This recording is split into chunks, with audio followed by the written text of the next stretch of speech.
तो नमस्कार दोस्तों, ऑटो एक्सपर्ट डायरी में आपका स्वागत है। भाई जैसे मैंने आपसे प्रोमिस किया था कि इस KTM RC 125 सीसी का डिसएडवांटेज और एडवांटेज वाला वीडियो लेकर आऊंगा, तो आज आपके लिए लेकर आ चुका हूं इस बाइक का डिसएडवांटेज और एडवांटेज वाला वीडियो। सबसे पहले तो बात करते हैं की से। की देखिएगा आप कैसी मिलती है, अगर कैमरा हमारा फोकस करे। भाई लगभग 2 लाख रुपए की बाइक है और यहाँ पे देखिए की कितनी चीप क्वालिटी की दी गई है आपको इस बाइक के साथ। एडवांटेज कितने बताऊंगा या फिर डिसएडवांटेज कितने बताऊंगा, अभी उनके बारे में मुझे कुछ नहीं पता, लेकिन जो भी मुझे लगता है इस बाइक की कमी खूबी है वो मैं सारी आपके सामने रखने वाला हूँ। तो इसलिए खुद ही काउंट कर लेना कौन सा पॉइंट आपके लिए एडवांटेज में जाएगा, कौन सा डिसएडवांटेज में जाएगा। मेरा काम है सिर्फ बताना। जैसे ही हम बाइक के फ्रंट में आते हैं तो फ्रंट में आपको जो हेडलाइट मिलती है दोनों ही आपको प्रोजेक्टर में मिलती है, और ये यहाँ पर एडवांटेज है बाइक का, क्योंकि इन दोनों का थ्रो काफी अच्छा है। ये आपकी हाई बीम है और ये आपका लो बीम है। इधर थ्रो काफी अच्छा है, नाइट में बिल्कुल मजा आ जाता है बाइक को ड्राइव करने में। और वजह सिर्फ एक है, क्योंकि दोनों में आपको प्रोजेक्टर दिया गया है। उसके साथ साथ ये जो आपकी LED day time running light यानी कि DRLs हैं, ये भी दिन में काफी अच्छी विजिबल हो जाती हैं दूर से, और देखने में ये बाइक के लुक्स को काफी ज्यादा इनहेंस कर देती हैं। उसके बाद ये जो भी हजार्ड जल रही है, ये हमने आफ्टर मार्केट कराया हुआ है। ये आपको 125 में नहीं मिलेगा, 200 और KTM 390 में आपको ये चीज़ मिल जाती है कंपनी फिटेड हजार्ड लाइट। लेकिन ये हमने 125 है हमारे पास, तो ये हमने आफ्टर मार्केट कराया हुआ है। ये आप देख सकते हैं। इसको आप फंक्शन से चेंज भी कर सकते हैं अगर आपको दूसरे वाला, मतलब समझ गए होंगे मैं क्या कहना चाह रहा हूँ। उसके बाद बात कर लेंगे बाइक की प्लास्टिक क्वालिटी की, बाइक की बिल्ड क्वालिटी कैसी है, क्योंकि पूरी बाइक में आपको प्लास्टिक ही मिलने वाली है। मेटल तो यहाँ पर काफ़ी ना के बराबर यूज़ किया गया है। तो जी अब हम आ गए हैं बाइक के साइड प्रोफाइल में, और साइड से बात करते हैं बाइक की बिल्ड क्वालिटी की। तो बिल्ड क्वालिटी के मामले में देख लीजिए, यहाँ पे आपको पूरा प्लास्टिक मिलेगा, फाइबर कह लीजिए। ये पूरा फाइबर है, ये पूरा फाइबर है। फ्यूल टैंक पूरा फाइबर का है, यहाँ पे आप देख सकते हैं। कहीं भी आपको मेटल नजर नहीं आने वाला। सिर्फ ये चेसिस आपको मेटल की दी गई है, इन पे हाथ नहीं लगाऊंगा, काफी गर्म हो रही है। ये यहाँ पे आपको फुट पैक्स की क्वालिटी देख लीजिए कितनी चीप दी गई है। इससे अच्छी तो मेरे TVS स्पोर्ट में है, ये देखिएगा। और वाइब्रेशन इनके ऊपर भाई इतनी ज़्यादा मिलती है, आप बिल्कुल इरिटेट हो जाएंगे अगर इस बाइक को आप ऑफ रोडिंग कर रहे हैं इस बाइक से, या फिर आप अगर इस बाइक को 60+ चला रहे हैं तो वाइब्रेशन काफ़ी ज़्यादा यहाँ पर मिलेगी आपको। इस पे भी महसूस होगी और इस पे महसूस होगी, और हैंडल बार पे भी। बात की जाए बाइक के टायर की, तो भाई टायर बिल्कुल एडवांटेज में है। काफ़ी चौड़े टायर यहाँ पे आपको दिए गए हैं, देख सकते हैं कितना ब्रॉड टायर है। अभी पूरा गंजा हो चुका है। MRF के टायर मिलते हैं आपको कंपनी से ही, ये देख सकते हैं। ब्रांडिंग टायर साइज कहाँ मिलेगा भैया, ये देख सकते हैं 150/60 और 17 इंच का अलॉय व्हील दिया गया है, और 150/60 का यहाँ पे आपको टायर मिल जाता है। MRF के टायर मिलते हैं। बात की जाए फ्रंट वाले टायर साइज की, वो भी आपको दिखा देता हूँ। बिल्कुल कोई उलाना आपका नहीं रखूंगा, सारी चीज़ें क्लियर कर दूंगा। ये यहाँ पे आपको 110/70 का ट्यूबलेस टायर मिलता है। यहाँ पे भी आपको 17 इंच का अलॉय व्हील ही मिलता है। यहाँ पे भी आपको MRF का ही टायर मिलता है। टायर बिल्कुल बाइक का काफी बेहतर है। चलते हैं अगले पॉइंट पर और बात करते हैं बाइक के सस्पेंशन की। सस्पेंशन बाइक के बिल्कुल बेकार, घटिया, वाहियात क्वालिटी के हैं। ऑफ रोडिंग तो आप इनसे कर ही नहीं सकते, बाइक आपकी उछलती है। और अगर यहाँ पे आपका कोई पिलियन बैठा है तो आपको खतरा लगा रहता है, भैया नीचे ना गिर जाए, मेरे सिर ना हो जाए, या फिर आगे वागे कहीं चला ना जाए। इतने बेकार क्वालिटी के यहाँ पे आपके सस्पेंशन दिए गए हैं। मतलब बिल्कुल ऑफ रोडिंग के लिए तो भाई ये बाइक बनी नहीं है। अगर आप गलती से लेकर घुस जाएंगे तो आप कहेंगे भाई आज कहीं आ गया, इससे बुरा कोई दिन नहीं था।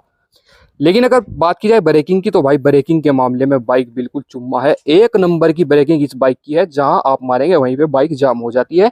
फिर आप अपना रियर वाला ब्रेक प्रेस कर लें या फिर फ्रंट वाला ब्रेक प्रेस कर लें, दोनों में ही आपको ABS मिलता है। फ्रंट में आपको 320 mm का डिस्क प्लेट मिलता है, और रियर में आपको 220 mm का सेम पल्सर 220 वाला ही डिस्क प्लेट यहाँ पे आपको मिलता है, और ABS यहाँ भी आपको मिल जाता है। ब्रेकिंग बाइक की काफी बेहतर है, बहुत बढ़िया स्ट्रॉन्ग ब्रेकिंग। मतलब जहां आप बाइक ब्रेक मारेंगे वहीं पे बाइक बिल्कुल जाम हो जाएगी। यहाँ पे मुझे काफी तगड़ी बाइक लगी है। अब बात कर लेते हैं बाइक की सीट की। तो भाई सीट पे अगर आपके घर में लेडीज बुरका वुरका ओढ़ती हैं, या फिर मम्मी को बिठाना अगर चाहेंगे, तो भाई मम्मी तो यहाँ पे बिल्कुल नहीं बैठने वाली। यहाँ पे तो आपकी GF या फिर फ्रेंड ही बैठ सकती है। आप तो यहाँ पे सेफ बैठ जाएंगे। और पहले तो बात, यहाँ खतरा बना रहता है भाई पीछे वाला गिर ना जाए, क्योंकि पकड़ने के लिए कुछ भी नहीं है। सब मजे की बात बता दूं आपको, जैसे ही आप यहाँ बैठ के बाइक को राइड करेंगे, हैंडल बार अपना पकड़ेंगे, ये देखिएगा, जैसे ही आप हैंडल बार पकड़ेंगे ना, और जो आपके पीछे वाला होगा उसका सारा वेट आपकी यहाँ कलाइयों पर आएगा, इन पर।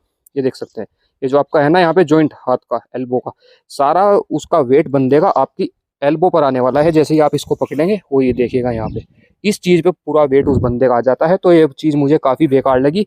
हैंडल बार की पोजीशन हल्की सी बेहतर करनी चाहिए, यानी कि ऊपर। अब तो R15 की भी सुधार दी भाई, इतना स्पोर्टी फील देके कहाँ जाओगे। अब इससे अगले एडवांटेज पे चलता हूँ। तो भाई एडवांटेज है इस बाइक के रियर व्यू मिरर, ये देख सकते हैं, इतना तगड़ा व्यू यहाँ से आता है भाई। मुझे लगता है अपनी TVS स्पोर्ट में अगर ये वाले रियर व्यू मिरर लग जाए तो भाई मेरे तो बिल्कुल जिंदगी जन्नत बन जाएगी। लेकिन उस बाइक में नहीं लगने वाले, वो मुझे पता है। अब चल लेते हैं बाइक के बटन्स पर तो भाई बटन बिल्कुल मैं ये एडवांटेज में लूँगा। ये आपको या तो पल्सर सीरीज़ में मिलता है या फिर यहाँ पे आपको केटीएम सीरीज़ में मिलता है। ये जो आपके नाइट में ग्लो करते हैं ना, एक तो ये काफ़ी अच्छे लगते हैं। उसके साथ-साथ भाई पता तो रहता है यहाँ पे हमारा बटन है। अगर कोई अनाड़ी बंदा बाइक चलाए और उसको पता ही ना चले हॉर्न कहाँ है, इंडिकेटर कहाँ है, तो मतलब आप समझ रहे हैं ना। उसके साथ-साथ ये ग्लो भी करते हैं तो काफ़ी अच्छे लगते हैं। ये एडवांटेज में है पॉइंट बाइक का। ये देख सकते हैं सारे ग्लो करते हैं। यहाँ पे अभी सनलाइट पड़ रही है तो इसलिए ग्लो नहीं कर रहे हैं, नीचे वाले ग्लो कर रहे हैं हमारे, ये देख सकते हैं। तो इनको मैं एडवांटेज में लूँगा। उसके साथ-साथ बाइक की जो ये MID कह लीजिए, मल्टी इन्फॉर्मेशन डिस्प्ले या फिर मीटर जो भी कह लीजिए, ये भी एडवांटेज में लूँगा। लेकिन ये जो इसकी लाइट है ना, ये अच्छी नहीं लगती। इसको ब्लू कर देते या फिर व्हाइट कर देते। लेकिन इन्फॉर्मेशन इसमें जितनी आपको मिलती है वो काफ़ी अच्छी है। सर्विस कॉस्ट इस बाइक का अगर आप मेजर चेकअप भी कराएंगे जिसमें आपका ऑयल फिल्टर चेंज होता है और उसके साथ साथ इंजन ऑयल चेंज होता है, तो उसमें भी लगभग आपके 1600 से 1800 रुपये के बीच लगने ही लगने हैं। अब भाई आप पहले ही सोच समझ कर खरीदना ताकि आपको घर वालों की बाद में गालियाँ ना मिले। इस बाइक का इतना मेजर खर्चा है। भाई साहब हम इस बाइक का एक चेन स्पॉकेट भी चेंज करा चुके हैं जिसमें हमारे 3500 से 3800 रुपये लगे थे। अभी एग्जैक्ट तो याद नहीं कितने लगे थे, लेकिन 3500 से 3800 के बीच ही लगे थे, मात्र चेन स्पॉकेट के ही। तो इस चीज़ को भी आप पहले ही अपनी डायरी में नोट कर लें। उस टाइम उनके बजट में 3 बाइक थी, KTM RC 125, R15 version 3, V4 तो उस टाइम तक आपकी आई नहीं थी, और उसके बाद एक और बाइक थी शायद ड्यूक, हाँ एक ड्यूक थी। लेकिन भैया फिर वही बात आ गई, कहीं ना कहीं इस बाइक के लुक्स ने बंदे को अपनी ओर अट्रैक्ट कर लिया और बंदे ने जाकर ये वाली बाइक खरीद ली। और आज वो इस बाइक से थोड़ा बहुत परेशान भी है, जो मुझे उसकी बातों से लगता है। वो इसलिए क्योंकि इस बाइक में आपको R15 जितना तो पैसा पे करना पड़ता है, और उसके बाद भी इस बाइक में ना ही तो आपको माइलेज बेहतर मिलता, लगभग 30 से 35 का माइलेज इस बाइक से लास्ट आपको मिलेगा। उसके साथ साथ यहाँ पे आपको पिकअप तो खैर नॉर्मल बाइकों से बेहतर मिलता है, लेकिन अगर आप इस बाइक के साथ पल्सर 220 को भी चलाने वाले हैं ना, इससे कम पैसों में आपको मिल जाती है। वो बात अलग है, 220 सीसी की बाइक है, पावर और BHP ज़्यादा मिलती है।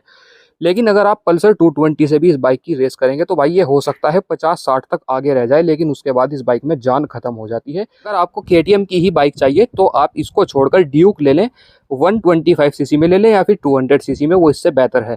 क्योंकि उसमें आपको प्लास्टिक तो मिलती है लेकिन इतनी ज़्यादा नहीं मिलती, वहाँ पे आपको मेटल भी अच्छा खासा मिलता है। तो आप टूटे फूटे रास्तों से निकलेंगे तो आपको बिल्कुल ये चीज़ कहीं ना कहीं दिमाग में आपके बात आएगी कि भैया इतनी महंगी बाइक लेकर चल रहा हूँ और उसके बाद भी ये बाइक ऐसे खड़खड़ करती जा रही है, इससे अच्छा तो मैं बुलेट ले लेता हूँ, ज़्यादा बेहतर थी। ये पॉइंट बिल्कुल यहाँ पे आपके दिमाग में आने वाला है। और एक मजे की बात बता दूं, अगर आप पहाड़ों वाड़ों में घूमने के शौकीन है तो इस बाइक में आपको 12 Nm ही टॉर्क मिलता है। BHP तो लगभग 14.5 मिल भी जाती है, यानी कि भागने के लिए तो अच्छी है। 12 Nm टॉर्क मिलता है, यानी कि टॉर्क पुलिंग कैपेसिटी बिल्कुल, बाइक की पुलिंग पावर बिल्कुल खत्म है।